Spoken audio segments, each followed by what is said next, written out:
Now we'll move on to the green cone. This is not a composter.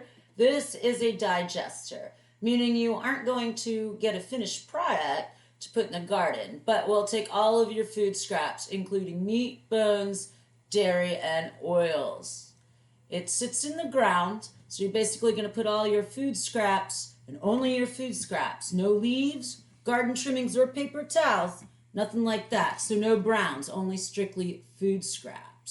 So what has happened is that the way that it is shaped, the cones do provide some insulation or the air. So the black cone will go on the inside, all right? And the green cone will sit on the outside. And the air gets trapped in between the two cones. It'll heat up, warming the inside of the cone as well as provide insulation to keep the heat in. Last year, I took the temperature of this green cone and it registered about 145 degrees Fahrenheit. So that heat dehydrates all of the food, and then a certain community of microbes come in and eat up the dehydrated food. They won't produce compost because, as you guessed it, they won't have those browns to make the compost. This is an entirely different group of microbes than you would find in your compost piles. What they will do is break that food down into smaller molecules that will then wash away into the surrounding soil. But if you put your green cone near a garden, it is recommended that you put it next to a flower garden, not a food garden, because you could be adding raw meats, and this will ensure no harmful bacteria make it to your food garden. So what you want to do is you want to make sure that the soil is sandy or at least well-drained soil. If you don't have well-drained soil, the green cone directions do provide different ways to create a well-drained site, or you can look it up online. Make sure it is sited in the full sun. We had our green cone sited along the tree line originally when there were no leaves on the trees. So it was sunny at the time.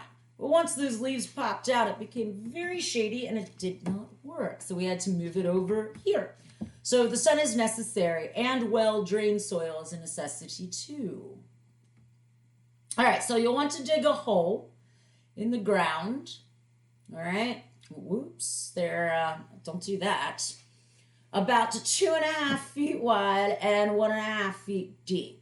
I started to dig a hole earlier, so I'll continue on digging. The soil is very sandy, so this is a perfect spot for a green cone location. So once you get a bit dug out, you want to make sure that your basket fits. So make sure that happens.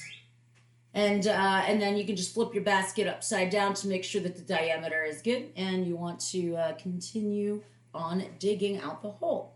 So once the hole is dug, you're going to attach the cones to the basket using the provided hardware. Then the whole unit will sit in the ground. It will sit underground, including where the cones and baskets are attached. So many folks ask me if pests try to get into the green cone. I have not experienced that at all, and we have lots of pests hanging around compost. And thus far, no attempts have been witnessed.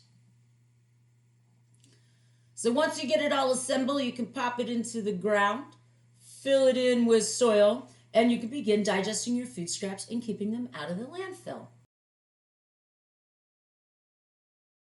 With your green cone, you will be getting the Sandy Dandy Kitchen Food Scrap Collector. All right.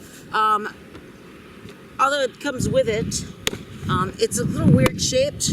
I personally prefer to use something a little smaller, round, because it'll fit really nice in that hole. So that's how I roll. This is just an old ice cream container, but this will come with it. You'll get instructions on how to assemble it and use it, as well as some green cone accelerant. All it really is dehydrated microbes, that special community that is used for this kind of digestion, all right, not composting. So a whole different makeup than what you would find in the backyard composting.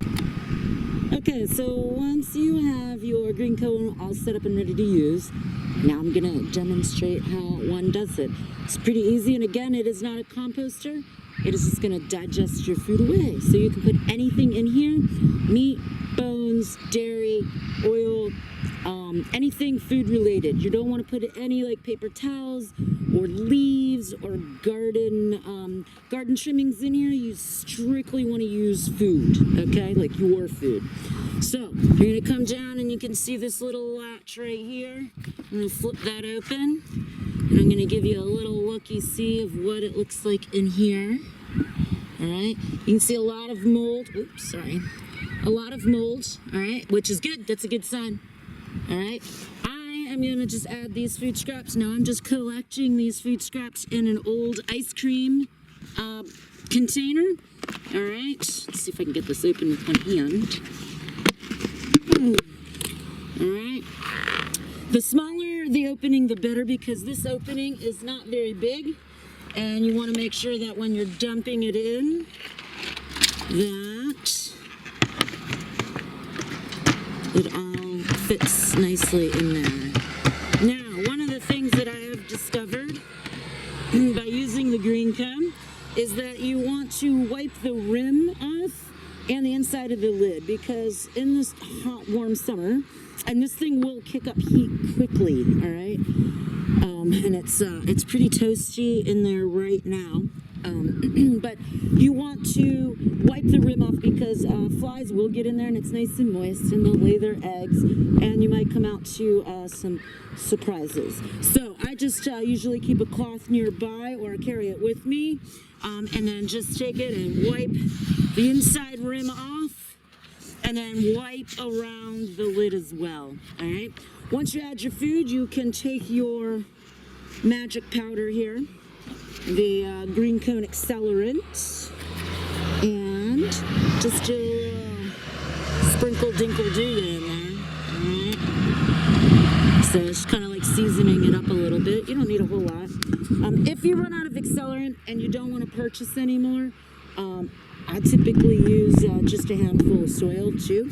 So there will be microbes in the soil around it that will be effective. So you can just do that as well. Close the bad boy back up and you are finito. And that is how you use the green cone.